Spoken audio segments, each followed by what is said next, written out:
Baik, Assalamualaikum warahmatullahi wabarakatuh, Bapak. Waalaikumsalam. Ya, jadi sebelumnya perkenalkan kami dari Universitas Sriwijaya, tepatnya di Prodi Pendidikan Pancasila dan Kewarganegaraan. Kami di sini untuk memenuhi tugas mata kuliah tentunya, Bapak. Nah, terkait dengan organisasi masyarakat itu Pemuda Pancasila.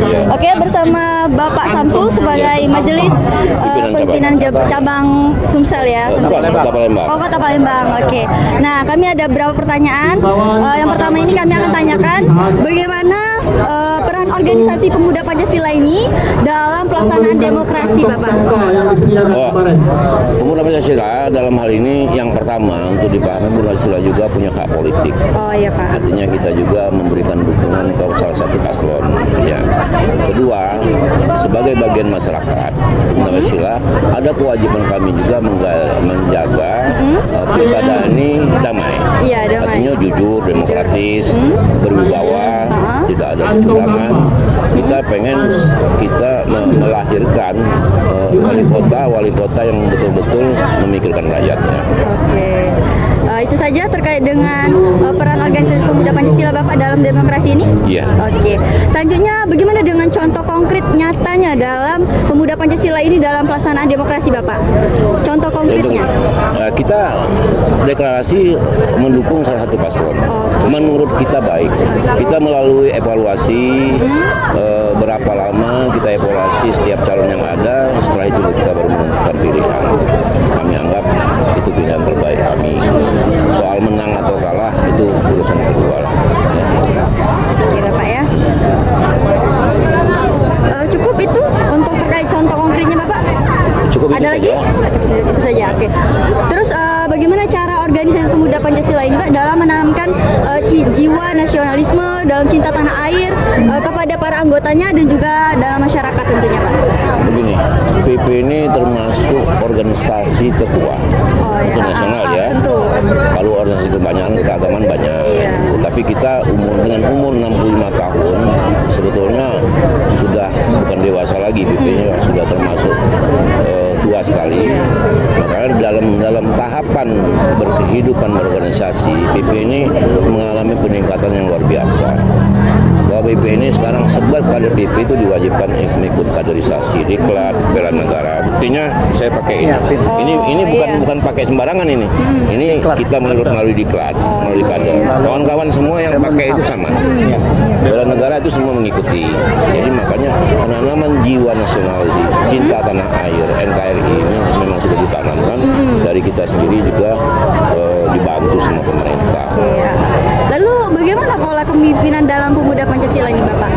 Pola kepemimpinannya apa, nanti akan ada pelatihan kepada para anggotanya atau tidak, Bapak? Setiap tahun. Setiap tahun? Malah diwajibkan setiap MPC, setiap MPW itu melaksanakan diat namanya diklat kaderisasi. Dan pelaksanaan diklat itu di samping kita menambah wawasan kita tentang tanah air, tentang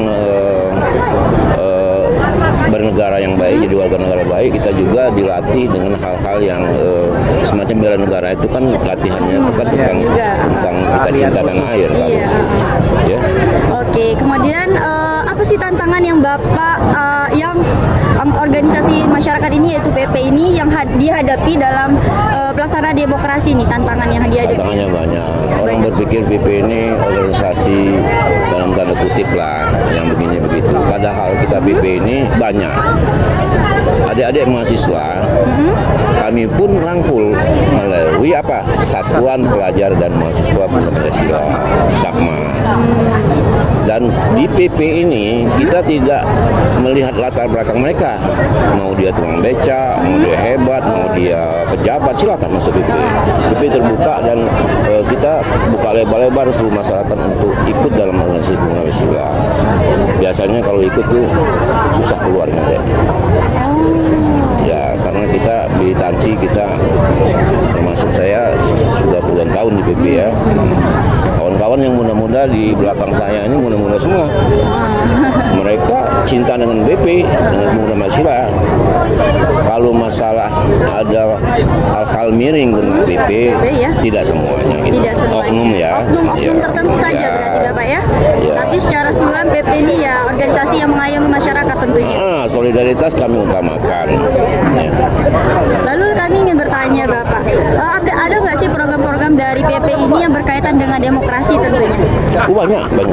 Bisa disebutkan Bapak contohnya? Banyak. Termasuk diklat itu sebenarnya kita pembelajaran tentang demokrasi juga. Semua dipelajari di dalam diklat itu. Karena pelatih kami itu kami ambil juga dari Angkatan Darat. Dari agenda, bisa juga dari ini. Sudah tuh instruktur yang ada tuh rata-rata itu dari ABRI. Ya, dari TNI ya. Ya berarti ada kegiatan rutinitas Bapak ya? Ada. Di sini. Kalau kegiatan rutinitas yang sering dilakukan organisasi PP ini apa Pak? Sesuai dengan apa? Dengan ininya PP ini ya. Mutu kita juga di samping kita mengeratkan silaturahmi di antara sesama anggota BP, kita juga meningkatkan solidaritas anggota BP. Kita juga ada organisasi yang sosial. Artinya makanya di dalam organisasi itu banyak badan. Ada badan kesehatan dan penanggulangan bencana. Itu gunanya kalau misalnya di Kota Palembang contohnya ada kebakaran mereka turun, ada banjir mereka turun. Dan kita punya ya ada lembaga, ada ketuanya, badan lembaga itu ada ketuanya sendiri.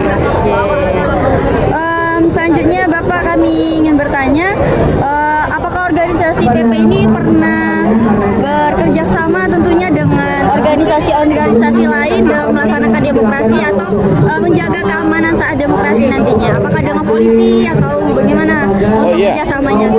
Ya, setiap kegiatan misalnya contohnya Natal, Tahun Baru, kita bersama-sama pihak kepolisian itu jaga. Kalau dalam demokrasi ini nantinya kan tepatnya tanggal 30 nanti akan ada.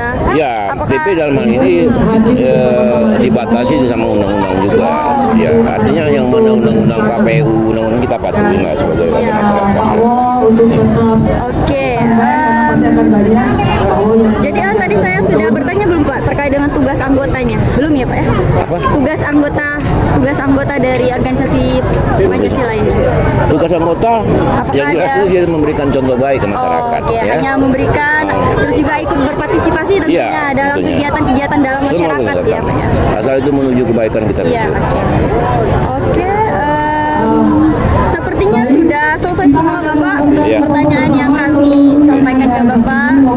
Oke.